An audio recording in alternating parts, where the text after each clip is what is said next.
Remodelers and builders, I'm addressing your marketing concerns. I'm Spencer Powell, CEO at BuilderFunnel. We're on our way to generating $1 billion in revenue for our clients. Hit subscribe to follow along. I talk to a lot of remodelers and custom builders who are frustrated with the topic of marketing. I hear statements like, marketing is a scam, marketing doesn't work for me, marketing is a waste of money. And look, I get it. I've wasted a lot of money on marketing as well. But like anything in this world, the more you understand about a certain topic, the more you can use it to your advantage. Before we get into how you can leverage effective marketing to your advantage, let's address some common concerns I hear. First up, marketing is a scam. I've seen a few scenarios where I think this is true. Number one, this is where you hire an SEO company and they charge you somewhere between $250 a month to $2,000 a month to do some keyword stuff, right?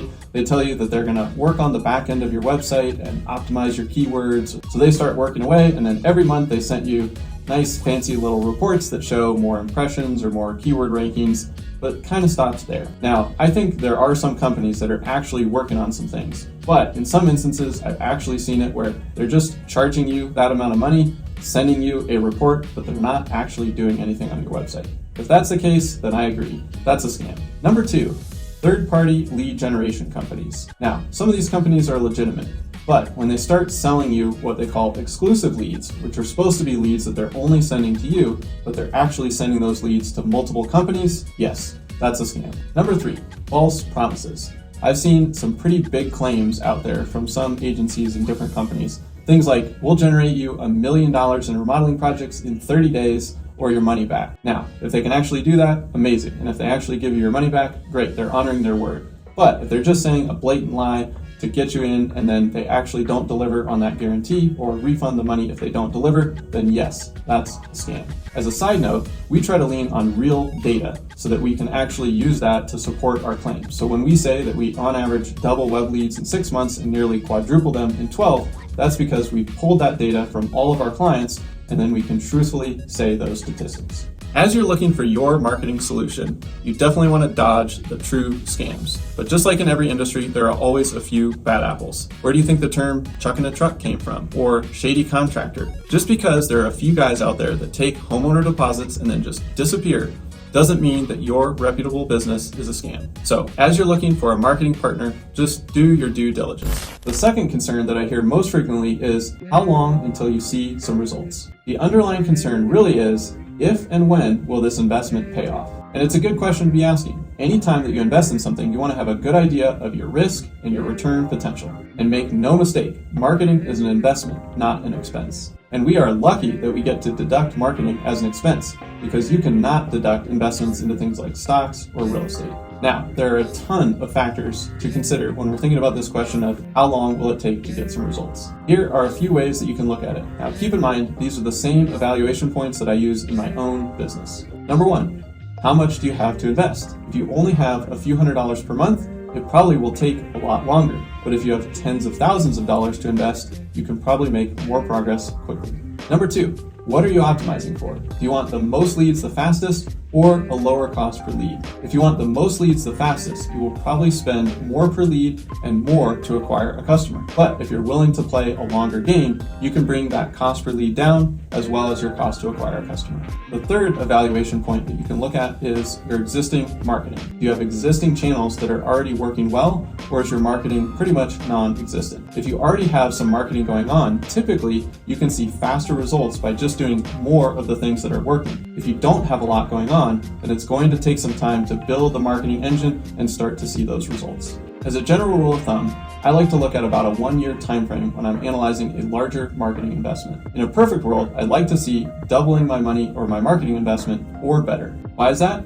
Let's take a look. Well, let's take a potential $100,000 investment and you're evaluating options. So one is you could put that in the stock market, right? And you could put that in an index fund and that will typically return about 10%. So in that scenario, you're left with $110,000 at the end of the year. You put in $100,000, it grows 10%, you have $110,000. Or you could look at another option, and that might be something like a single family rental. And if that was the case, you might see, 15% to a 20% return. So that is let's say you're at $120,000. So that becomes your total return in that scenario. But if we're going to invest that same $100,000 into our business, then it's going to require a lot more time, energy. You're going to grow, so you're probably going to hire, you're going to train. And when you look at the risk profile of something like an index fund, where you're basically investing in America, you're saying, hey, I think all the biggest companies will grow, or you look at the risk profile of a small business, a lot of people would say the small business is riskier, so you'd want a higher return. However, the cool thing is if you know your business really well, then actually you might be able to reduce the risk in your own business significantly. But really, we want to get to that 100% return or the double your money zone. So that would leave you with $200,000. Okay, how does this play out? Let's say your average job size is $100,000 and your gross margin on that is 40%. That means a customer is worth $40,000 to you. So $40,000, and let's say you are able to add 3 projects. That gets you to $120,000. So we're getting closer. You've passed your break even. Your break even is basically between 2 and 3 projects. You get to 3 projects, you have a 20% return. But if we can get to 5 projects, then we're taking $40,000 times 5. That gets us to $200,000.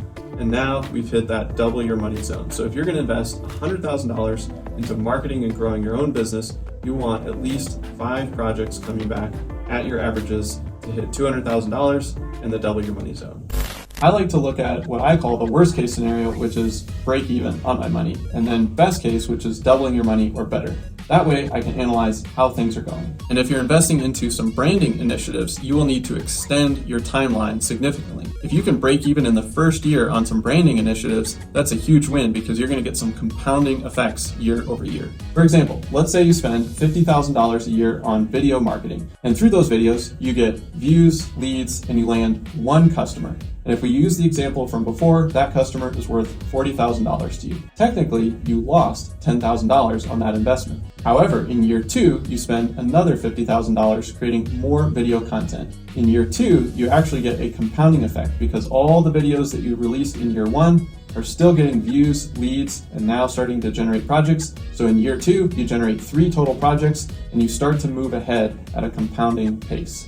Some marketing approaches have that compounding component to them. That's why here at Builder Funnel, we love helping our clients create educational content, helping them become thought leaders in their local areas. Part of the reason we like that is you're creating content that lives on forever online. So whether that's videos or blogs, all of that content you create in year 1 stays in year 2. Then you add on another layer in year 2, in year 3, and that's where you get that compounding nature to your marketing.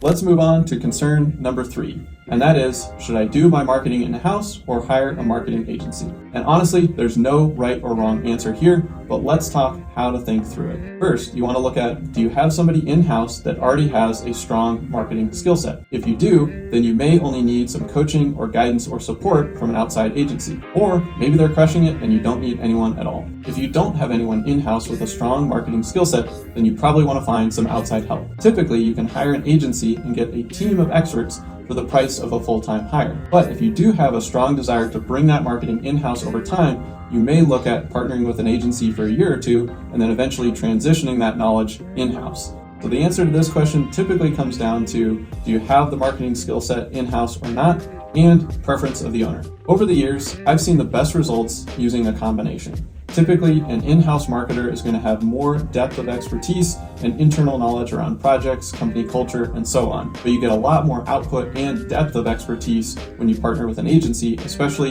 if that agency has a lot of knowledge around your industry. At the end of the day, marketing is a core function of your business, just like sales, operations, or finance. Avoiding it won't do you any favors. You can alleviate your concerns further by making sure you're doing your due diligence when you're researching and looking to hire an agency partner. Next, track everything you can. If you're not measuring your results, you'll never know if it's working or not. And finally, decide if you want to do marketing in-house, partner with an agency, or use a combination of both. I'm curious, what other concerns do you have as it pertains to marketing? Let me know in the comments, and we'll see you next time here on Builder Funnel TV.